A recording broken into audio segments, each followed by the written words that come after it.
അസ്സലാമലൈക്കും, welcome back to റിന്യൂസ് vlog. ഞാനിന്ന് പെട്ടെന്ന് ചെയ്തെടുക്കാൻ പറ്റുന്ന ഒരു ടീ കേക്കിൻ്റെ റെസിപ്പി ആയിട്ടാട്ടോ ഞാൻ വന്നിട്ടുള്ളത്. റവ വെച്ചിട്ട് നമുക്ക് സിമ്പിളായിട്ട് ചെയ്തെടുക്കാൻ പറ്റുന്ന, ഓവനൊന്നും ഇല്ലാതെ ചെയ്തെടുക്കാൻ പറ്റുന്ന ഒരു ടീ കേക്കിൻ്റെ റെസിപ്പിയാണ്.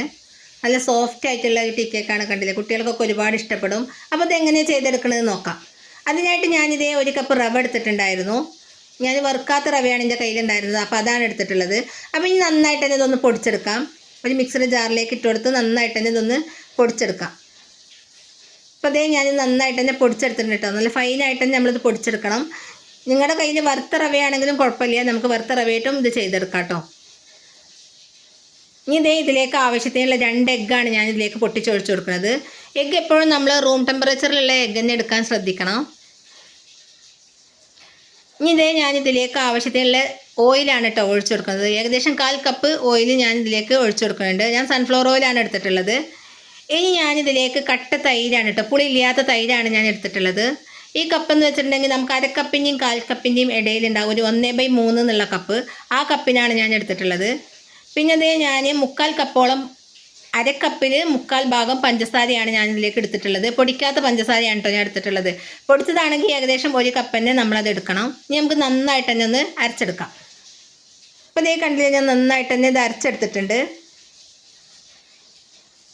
നമുക്ക് ബീറ്ററും ഇതൊന്നും ഇല്ലാത്തവർക്ക് പെട്ടെന്ന് ചെയ്തെടുക്കാൻ പറ്റുന്ന ഒരു കേക്കാണ് കേട്ടോ, ടീ കേക്കാണ്. അപ്പോൾ ഞാനതൊരു ബൗളിലേക്ക് ഒഴിച്ചു കൊടുത്തിട്ടുണ്ട് കേട്ടോ. ഇനി ഞാനിതിലേക്ക് കുറച്ച് 1/4 കപ്പോളം, 1/4 ടീസ്പൂണോളം ഞാൻ ബേക്കിംഗ് പൗഡറാണ് ഇട്ട് കൊടുക്കുന്നത്. ഞാൻ മിക്സർ ജാറിലേക്ക് ബേക്കിംഗ് പൗഡർ ഇട്ട് കൊടുത്തിട്ടുണ്ടായിരുന്നില്ല. ഇനി ഇതിലേക്ക് ആവശ്യത്തിനുള്ള വാനില എസൻസ് ആണ് കേട്ടോ ഒഴിച്ചു കൊടുക്കുന്നത്. അത് നിങ്ങളുടെ കയ്യിൽ വാനില എസൻസ് ഇല്ലെങ്കിൽ കാർഡമം പൗഡറും യൂസ് ചെയ്യാം, ഏലക്കായപ്പൊടി. ഇത് നന്നായിട്ട് തന്നെ നമുക്കൊന്ന് മിക്സ് ചെയ്ത് കൊടുക്കാം. നമ്മൾ ആ ബേക്കിംഗ് പൗഡറൊക്കെ കട്ട കെട്ടാതെ തന്നെ നന്നായിട്ട് തന്നെ നമ്മളത് മിക്സ് ചെയ്ത് സാവധാനത്തിൽ മിക്സ് ചെയ്ത് ഇളക്കിയെടുത്ത് കൊടുക്കണം കേട്ടോ. അപ്പോൾ ഞാൻ അതുപോലെ മിക്സ് ചെയ്ത് കൊടുത്തിട്ടുണ്ട്. ഇനി നമുക്കിതൊരു 10 മിനിറ്റ് നേരം ഒന്ന് റെസ്റ്റ് ചെയ്യാൻ വെക്കണം. കാരണം ഇതിൽ പഞ്ചസാര ഒന്ന് അലിയാൻ വേണ്ടിയിട്ടും റവ ഒന്ന് കുതിർന്ന് കിട്ടാൻ വേണ്ടിയിട്ടും ഒക്കെയാണ് കേട്ടോ. ആ സമയം കൊണ്ട് നമുക്കൊരു പാൻ റെഡിയാക്കാം. അപ്പോൾ ഞാനൊരു പാൻ എടുത്തിട്ട് അതിലേക്ക് ബട്ടർ പേപ്പറൊക്കെ, എണ്ണയൊക്കെ ഒഴിച്ച് ബട്ടർ പേപ്പർ തടവി കൊടുത്തിട്ടുള്ളതാണ്. അതിലേക്ക് ഈ ബൗളിലുള്ള ഇൻഗ്രീഡിയൻസ് ഞാൻ ഒഴിച്ചു കൊടുക്കുകയാണ് കേട്ടോ. ഇനി ഞാൻ ഡെക്കറേഷന് വേണ്ടിയിട്ട് കുറച്ച് പിസ്തയാണ് കട്ട് ചെയ്തിട്ട് കൊടുക്കുന്നത്. നിങ്ങളുടെ കയ്യിൽ ഏതാണോ ഡ്രൈ ഫ്രൂട്ട്സ് ഉള്ളത് അത് നിങ്ങൾക്ക് ഇട്ട് കൊടുക്കാം. പിന്നെ ഞാനിതേക്ക് കുറച്ച് ഒരു ഭംഗിക്ക് വേണ്ടിയിട്ട് ചെറീസും ഇട്ട് കൊടുക്കുന്നുണ്ട്. നിങ്ങളുടെ കയ്യിൽ ഈത്തപ്പഴമോ ബദാമോ എന്ത് നട്ട്സാണോ ഉള്ളത് നിങ്ങൾക്കത് ഇട്ട് കൊടുക്കാം. ഇനി ഈത്തപ്പഴമൊക്കെ കട്ട് ചെയ്ത് നമുക്ക് ഇട്ട് കൊടുക്കാം, അതൊക്കെ ഒരു ടേസ്റ്റ് ആവും. പിന്നെ ടൂട്ടി ഫ്രൂട്ടിയൊക്കെ ഇട്ട് കൊടുത്താൽ ഒന്നും കൂടി നല്ല കാണാനും നല്ല ഭംഗിയാവും. ഇനി നമുക്കിതൊരു 35 മിനിറ്റ് നേരം ഒന്ന് പ്രീഹീറ്റ് ചെയ്തെടുക്കാം. അതിനായിട്ട് ഒരു പാന് വെച്ച്, ഞാനൊരു ഗ്യാസ് സ്റ്റോപ്പിലൊരു പാന് വെച്ച് അതിൽ തട്ട് വെച്ചിട്ട് ഞാനിത് വെച്ച് കൊടുക്കുകയാണ് കേട്ടോ. 10 മിനിറ്റ് നേരം ഞാൻ പ്രീഹീറ്റ് എടുത്തിട്ടുണ്ടായിരുന്നു. അതിലേക്ക് ഏകദേശം ഞാൻ 35 മിനിറ്റ് നേരമാണ് ഇത് വെച്ച് കൊടുക്കുന്നത്. ഇപ്പോൾ കണ്ടില്ല, 35 മിനിറ്റ് ആയപ്പോൾ നന്നായിട്ട് തന്നെ അത് വെന്ത് കിട്ടിയിട്ടുണ്ട്.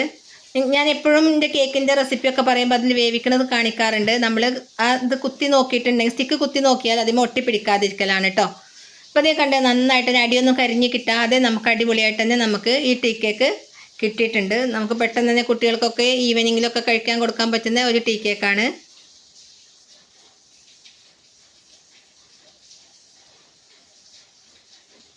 നല്ല സ്പഞ്ചി ആയിട്ട് തന്നെയുള്ള ടീ കേക്ക് കിട്ടിയിട്ടുണ്ട് കേട്ടോ. നമുക്കിത് കഴിക്കുമ്പോൾ റവയാണെന്നൊന്നും നമുക്കറിയില്ല, നല്ല ടേസ്റ്റാണ്. അപ്പം ഞാൻ അതൊന്ന് കട്ട് ചെയ്ത് കാണിച്ചു തരാം, ഇതിൻ്റെ ഉൾഭാഗം എങ്ങനെയാണെന്നുള്ളത്.